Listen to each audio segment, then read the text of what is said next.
राख की रस्सी कहानी। लोनपो गार तिब्बत के 32वें राजा सो-नगौ-सेन गाम्पो के मंत्री थे। वह अपनी चालाकी और हाजिर जवाबी के लिए दूर दूर तक मशहूर थे। कोई उनके सामने टिकता ना था। चैन से जिंदगी चल रही थी। मगर जब से उनका बेटा बड़ा हुआ था, उनके लिए चिंता का विषय बना हुआ था। कारण यह था कि वह बहुत भोला था। होशियारी उसे छूकर भी नहीं गई थी। लोनपो गार ने सोचा, मेरा बेटा बहुत सीधा सादा है, मेरे बाद इसका काम कैसे चलेगा। एक दिन लोनपो गार ने अपने बेटे को 100 भेड़ें देते हुए कहा, तुम इन्हें लेकर शहर जाओ, मगर इन्हें मारना या बेचना नहीं। इन्हें वापस लाना 100 जौ के बोरों के साथ, वरना मैं तुम्हें घर में नहीं घुसने दूंगा।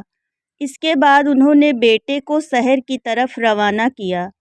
लोनपो गार का बेटा शहर पहुंच गया, मगर इतने बोरे जौ खरीदने के लिए उसके पास रुपए ही कहाँ थे।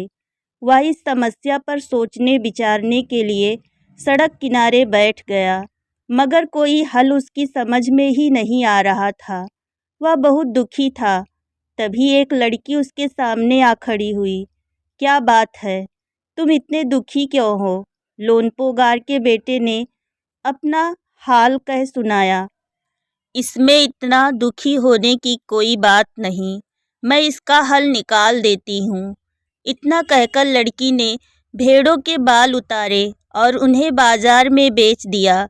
जो रुपए मिले उनसे जौ के 100 बोरे खरीदकर उसे घर वापस भेज दिया। लोनपो गार के बेटे को लगा कि उसके पिताजी बहुत खुश होंगे, मगर उसकी आप बीती पर उन्होंने ध्यान नहीं दिया। वह उठकर कमरे से बाहर चले गए। दूसरे दिन उन्होंने अपने बेटे को बुलाकर कहा, पिछली बार भेड़ों के बाल उतारकर बेचना मुझे जरा भी पसंद नहीं आया। अब तुम दोबारा उन्हीं भेड़ों को लेकर जाओ, उनके साथ जौ के 100 बोरे लेकर ही लौटना। एक बार फिर निराश लोनपो गार का बेटा शहर में उसी जगह जा बैठा। न जाने क्यों उसे यकीन था कि वह लड़की उसकी मदद के लिए जरूर आएगी, और हुआ भी कुछ ऐसा ही। वह लड़की आई। उससे उसने अपनी मुश्किल कह सुनाई। अब तो बिना जौ के 100 बोरों के मेरे पिता मुझे घर में नहीं घुसने देंगे। लड़की सोचकर बोली, एक तरीका है।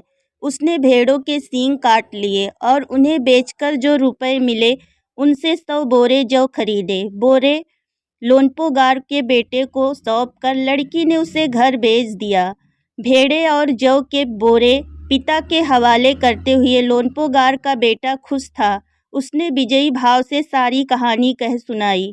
सुनकर लोनपो गार बोले, उस लड़की से कहो कि हमें 9 हाथ लंबी राख की रस्सी बनाकर दे। उनके बेटे ने लड़की के पास जाकर पिता का संदेश दोहरा दिया।